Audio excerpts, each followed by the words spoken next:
She's small enough to use it as a nest, and her eggs are safe from larger predators up here. But as soon as they hatch, her 8 little ducklings must make it to the pond to feed. It's a difficult journey. They won't be able to fly for months. The instinctive bond with their mother is so strong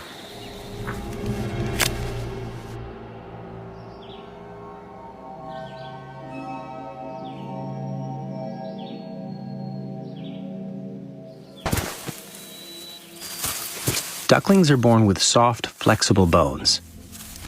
They're so light, even from up here, they can survive the fall and bounce.